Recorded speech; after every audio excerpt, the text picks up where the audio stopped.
welcome. Thank you for letting me in your space today. It's been a minute. Life is lifing, to say the least. Right now, we had the privilege of going back home and having the kids enroll in a school just next door to our apartment, and it was really good. So this is the second time they are enrolling in this school. If you have been at Asante Courts, if you plan to be at Asante Courts and you have children, I really encourage you to utilize the school next door so that your kids can have that Ugandan school experience. But also for me, I had like some academic goals. The first time, because school was in session, I needed them to learn how to write. Nene at that point knew how to write capital letters but not small letters, and then Natalie, she already knew how to write but needed to learn. I was working on CVC words with them, consonant vowel consonant words with her and with Nene, but specifically her. And so I kind of just let the teacher know that that was one of our goals for learning. And then this time there were no goals for learning. We were having a summer holiday. The last time they had to be in school 5 days a week. And then we had Auntie Comfort, do something fun with them. 5 days a week, but Friday was just up to 1 p.m. So Auntie Comfort, who is an amazing lady, we do run a program, a children's program with her, and it's amazing. So this is why I'm really encouraging, if you're going to Uganda and you want your kids to not still be screen bound, stay in the house, you're busy running around, because usually our holidays are quite short, 2 weeks, 3 weeks, time is up, and then the kids sort of have the same experience they have in America, where they are in the house because the parents are busy. This time round, you can really be part of, you can program, you can work with Auntie Comfort, Miss Comfort, and we can help you program your children, and they'll have a better experience because they get to bake, they get to learn to cook different dishes, they get to do science experiments, they get to do their little field trips. And I will try my best to post, because I kept recording, but I need to post. I need to post. I haven't found time. But yeah, I really encourage it. And so for me, a small local school next door worked very well for us. We were able to, it was vigorous. The first time my daughter was so like, Mommy Amy, Ugandan schools are so hard. But last about 3 weeks ago, she told me, when I grow up, I'm going to be the head of all schools, and I'm going to make sure that American schools are run like Ugandan schools. I'm like, and you'll be alive to see it. I'm like, okay, I guess I'm going to be alive to see it. I said, that's really great, but I didn't explore more what she meant. I should have asked that question, because it was such an out of the blue statement that Natalie made. But I'm hoping that it was, it should make our schools here be, first of all, longer. I wish we would have our children stay up to 4:30, because most kids don't get the privilege of coming back home to somebody, especially when they turn 12 and they can't stay home by themselves. So parents are trying to leave work and come back home, and the kids are on their own.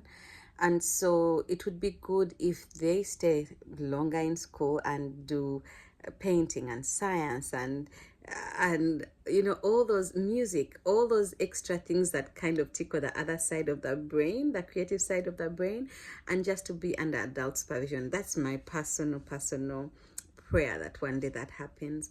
But I also feel like our Ugandan schools, the teachers are empowered to co-parent with us. Here it's like disciplining, everything is really on a fine line, and it has to go a certain way. It's a different culture, I do understand that, but, and I know some of you might come for me for this, but I just feel like that empowering the teachers to co-parent with you, and then the kids knowing that their teacher is an authority while they're at school, their principal is an authority while they're at school, and at home their parent is an authority. It's okay for kids to know that these are expectations. You have to be kind, you have to complete your work, you have to exert yourself. Like, it's okay to have those expectations. They will not crumble. They are not as fragile as you think. Kids are amazing. They are so resilient. They have that superpower. Anyway, I will stop ranting, but coming back to the reason why I kind of just decided to record a little bit and share our experience. I do miss our private school. I do. I really do. We had our own personal reasons as a family to make that change.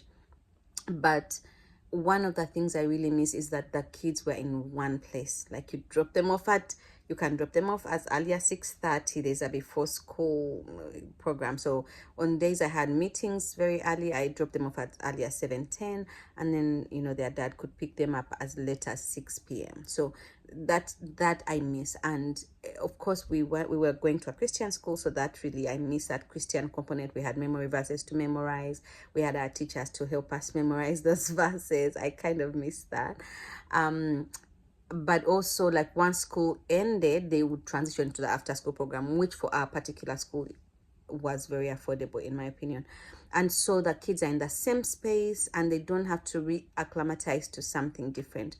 With public school, so find out there are some qualifications. If your family is within a certain income bracket, you can qualify for certain daycare programs within the public school, so please utilize them. If you don't, anticipate that if you have a kindergartner, they're going to go to school at 8:20 and get out at 12:30. So and then depending on where you are, you could be able to sign them up for an after school program that drives and picks up kids from your particular school. And then that means that they are transitioning hands completely. The driver experience, that's a contact, and that's a contact person. The other caregivers who they are going to find at the other side, that's a whole different space. The kids who they will find, because they might be coming from like 3, 4, 5 different schools, will be different. So for me, that was a concern, it still is. So we were lucky enough that we do have our family members, and again, it takes a village. I'm so grateful to God for our village. So we've been blessed that we have a village to just watch over our children while Jack and I kind of make it to them for like 1.5 hours, 2 hours, and then one of us picks them up.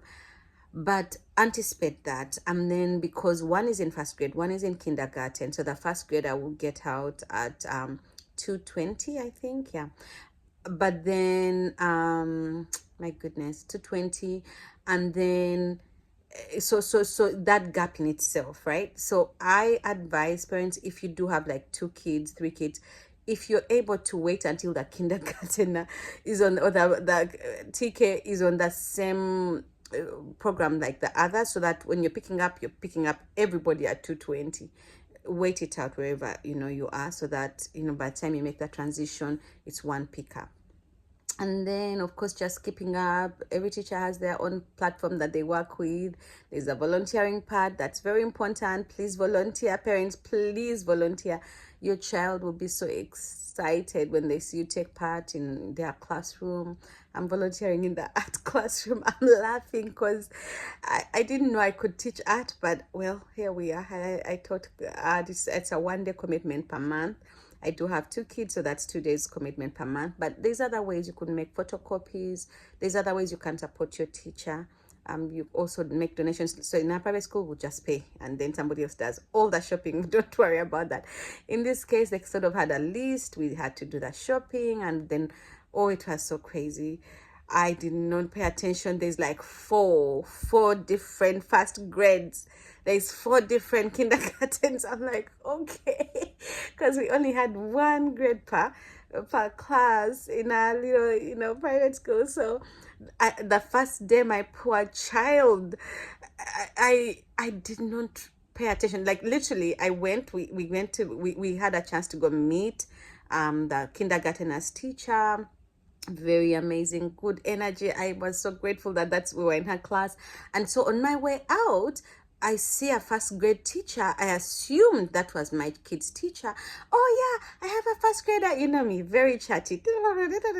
Okay, next day, like the actual day, first day of school, I forgot my phone in the car, so I didn't even take pictures of my daughter on the first day of school because the amazing parent organized. So they have this parent club, and they had done all these different stations that we could take pictures in. I appreciate parents who volunteer their time and do that.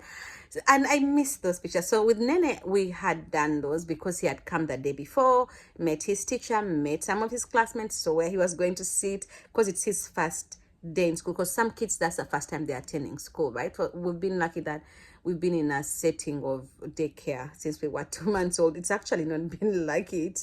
I wish moms could stay home and kind of just nurture children for the first 5 years of their lives, but not all of us have that privilege. So, but to the kids' advantage, they kind of get used to a big setting and receive care that is not individualized in that big setting, and make friends, and that whole fear that comes with, like, oh my goodness, I've been with my mom or my dad or my grandma, and now I have to like be thrown into this world with other little human beings and adults. So that fear wasn't there. But so with Nene, we knew exactly where we're going. With Natalie, I'm like going on every single line until we found the teacher who had her name. Oh, it was so bad. And trust me, I was so emotional. I don't care. You can judge me. I was so emotional. And I just felt like, did I fail my kids? First of all, for me, I was just like, this transition, are we making the right choice for our children, right? Like going to public school, because there's a reason why initially we had chosen private school, right?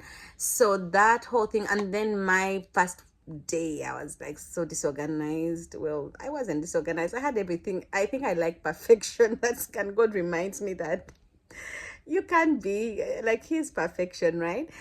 So I felt bad. I was like, oh my God, I've given my kid a level of anxiety because she didn't know where to go on the first day of school. And of course, once we were in, they had to chase us out after the kids had assembled. And the good news is, again, we have family, and they, her aunt picked her up. Good report, chatting. May had made a friend or two. Nene had made a friend or two who Natalie did not remember any of her friends' names the first day. So that's how our first day was. It's been such a big adjustment. I feel like it's very exhausting. Like, I'm the kind who like does, we're dropping off and that's it until evening, like kind of thing. So this whole, and then there's the half day, right? Like half day, kids are done at 1:20, and then you kind of have to adjust, and you're between work. So that's been an adjustment for me personally. But and for my husband is suffering. I feel so bad. It's like, this is crazy, and I feel it. And so for us, even if we would want to have an after school program, pick them up and they kind of transition, we are on a waiting list. Like all the daycares that pick up from our school, they're full. They are full. We are on a waiting list. In fact, they had to ask us, send me an email on one, said, do you still want to be on the waiting list? I said yes, because right now we're just blessed. At least we have family supporting, but it is an adjustment. I won't lie about that. So I miss that. But besides that, it's good. We're in a bigger space, and there's pros and cons, and one day I'll come and be able to share those as I observe my children. But in all honesty, when my kid said one day she's going to make a change in the education system, I pray she does, because I still feel, so they bring back work that they do the whole week, and I review it. I'm that parent. I don't care how busy my day is. I review every single page, and I still line up at the library and make them check out 10 books a week so we can read them at night. I'm that parent, and I don't, I'm investing in early childhood learning, because I have seen the impact looking around my friends, some of my family members, like early childhood. Some of my family members and friends who are really doing it well, you can see that difference, right? And so I use them as my mentors. So anyways, and my kids, my poor kids, oh my God. Anyway, this teacher is so easy. I said, Lord, give my kids some humility, please. So and now it's become a vocabulary word we are learning, because we have to learn our sight words, and then we have to learn some vocabulary. And they were asking me, Mom, she just asked me something. Authentic. I think I said authentic, and then she said, what does that mean? And then I struggled to define authentic. and you want to, I won't give you the example I gave. um but anyway, so vocabulary, so humility is one of the vocabularies we are learning right now, but I get it, like everything they're learning they already know, and it's such a challenge because we've made the decision to keep them in their right grades for their age so that they continue to grow socially, because there are so many things. Like, I went to school in Uganda, moved here when I was 26, my husband moved when he was 16. There's a portion of this, of socialization, that I totally, like, I'll speak for myself, I don't get, right? And I've struggled, and I still struggle, and I'm still learning. And so that can only be taught in that social setting, their classroom, their fellow little people, how to bargain, how to conflict resolve, how to wait for that your turn, like all that stuff. And then the fact that I grew up in Uganda, everybody else I went to school with looked like me. So that is a reality for my children, that they have to navigate the space where we are very diverse. California is very diverse, and I thank God for that. And I know even right now, still, they still look like themselves in their classrooms, but there's diversity, which we really appreciate. But again, so because of that reason, we chose they need to stay in their class. And of course, also, there are rules around where the kids need to be. You can't kind of jump them and things like that because of the school system here. When we get in higher grades, you can take AP classes, and so we will definitely make use of, take advantage of that. But my task now is to continue to teach them. So we continue, like, I say, you know what, just exert yourself, just answer the things the way the teacher said them. And then I did tell the teacher, please challenge them. I told both teachers, like, to avoid behaviors, give them tasks, give them harder scripts. But again, that's what makes me sad, because they are teaching at the child who has just started, like the kid who should be at that level, first grade, kindergarten, how to match your capital A with your small a. That's literally what they are learning. I'm like, I taught them that at 1 year old. But that's like, everybody else probably is learning it for the first time, and they need to learn it, right? Those are fundamentals. So that's what we are struggling with. So my task every day, we read our books, we go through, we advance. Like in ELA, we advance. ELA is a challenge for me to teach, but I'm learning. But for math and science, we're very, like, we keep going fast as the kids' minds absorb. An example is, we already know how to add, like simple addition, the horizontal, the vertical version. We learned how to use a number line.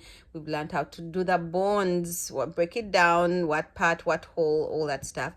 So now we are learning place values, and now to do that math of, like, that double digits, not carrying over yet. But so, because that's how far their brains are going, and I'm just following, they are growing. And in English, I'm struggling. I'm struggling making long sound a versus short sound a, or I who knows, like, that stuff I have to learn. But again, that's my task as a parent. My husband is just very big on making sure that they still have space where they can go and run and burn out and climb the hills. I should do that more, but I don't. I need to. So that, because the other thing I miss about our private school is, because when we left them there for the after school program, most of what they did was play. My daughter would come back with torn pants, looking like she has gone through an anthill. Like, I kid you not. Play. And it is so good for their brain. It is so good for socialization. It's so good for everything. So because we take them out, they leave school early, then one of us, who is my husband, has to be very intentional about making sure there's room to have that, like, physical play, and really play. So we've been blessed enough that we are part of the InShape gym, and they do have the children's program. You can go work out while you put the kids in for 2 hours. And so he does his 1 hour and then takes them swimming. So for now, that is, that's how we're doing it. And then me hounding down on the academics. And then nutrition, there's free school food. I've chosen to not think about what they feed them. I am hoping that Michelle Obama's initiative to lower the sugar in our school cafeterias is effective, because now I must face it. My private school was very good at cooking healthy meals. I don't know about my public school. We're on a budget. It's public school, so we have our budgets. I chose to say, you know what, Lord, take the wheel on that. When they come home for their dinner, for breakfast, I make sure full breakfast, protein, everything. And then for their dinner, I make sure that local Ugandan, lumonde, kawunga, vijanja, local food. Get used to that palate, because that's the palate of your other people. So get used to it. And so I have control over those 2 meals. Again, circle of control, right? My coach would always say, what's your circle of control? Breakfast, dinner, that's it. Everything at school, I leave it to that principal and the teacher and the good Lord to take care of their health, right? Yeah, so that's it. It's been of 20 minutes. Yo, I talk too much, but hopefully it's helping somebody. Comment yay if you think public school is awesome. Comment if you think maybe not, but it's a decision. Tell us, let me know what decision you've made for your family. Share some tips of how we should navigate where we're going. I have no idea what I'm doing, so I'm watching a bunch of YouTube channels and learning from other homeschooling parents to be able to continue like advancing my children's learning. So good parenting. Let me pray with you. Lord, I thank you for every parent, every guardian, every adult watching this who is taking care of the next generation. I pray that your goodness and mercy will overshadow them. Give them wisdom on how to raise the next generation of godly men and women, people who are kind, people who work hard, people who are diligent, leaders who are going to, just propel our future forward to the glory of your name. I pray for grace, Lord. Everyone who feels, every parent, every guardian, every caregiver who feels overwhelmed by that task ahead, may you relieve them. May we lay their burden. I pray with them and stand with them, and I lay their burden at your feet, that, Lord, they'll remember that our children are taught of you, and echigani, whatever is not pushing through, that, Lord, they'll trust that you have this, and that they can do all things. Every parent listening here, every guardian, every caregiver, that they can do all things through you who strengthens them. So strengthen them. May your joy fill them, because your joy, the joy of the Lord is our strength. May your joy fill them, so that they be filled with strength to raise the next godly generation. We bless your name, for we count it done. In Jesus' name we've prayed. Amen and amen. Happy parenting, everybody.